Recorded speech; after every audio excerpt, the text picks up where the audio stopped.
Hello, and welcome to our latest update in terms of what is happening, all things UK property. So we mentioned last week Bank of England held rates at 4.25%.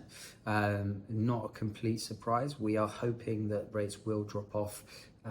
Fingers crossed around August time, but potentially before then. I know Investec have come out previously and mentioned that they're hopeful rates will get down to about 3.75% by the end of the year, potentially early next. So we will obviously keep monitoring that space and keep everyone posted in terms of where things are happening on the rate front. That's obviously going to play a big part in terms of what the market is doing.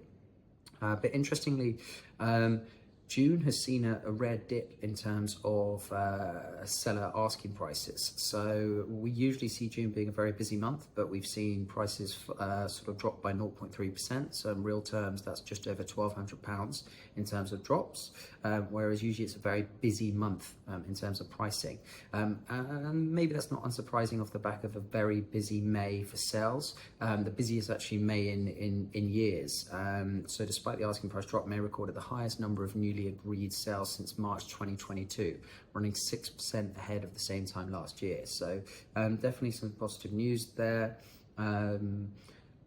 Something that I wanted to pick up on is that the choice in the market at the moment is definitely still a buyer's market. Buyer's choice at a decade high. So the number of homes available is reportedly at its highest level in 10 years. So that's putting definite pressure on sellers to price competitively, whether that's on the sale side or letting side.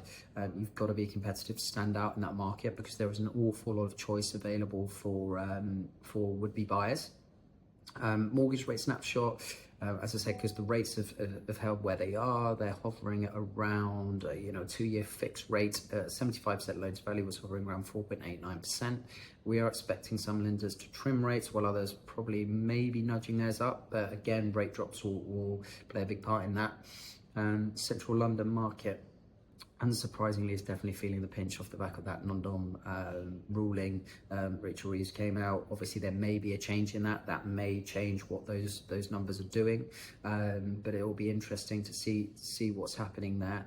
And then in terms of rental growth as well. So the latest data showed annual rental inflation for new lets has slowed significantly to 2.8% in the year to April.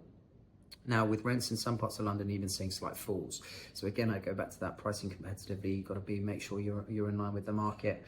And then in terms of the sales side, that north-south divide, those asking prices in the more affordable northwest, Yorkshire and Humber, so they've bucked the national trend and seen modest rises in June, where obviously the rest of the country hasn't and has gone in the opposite direction.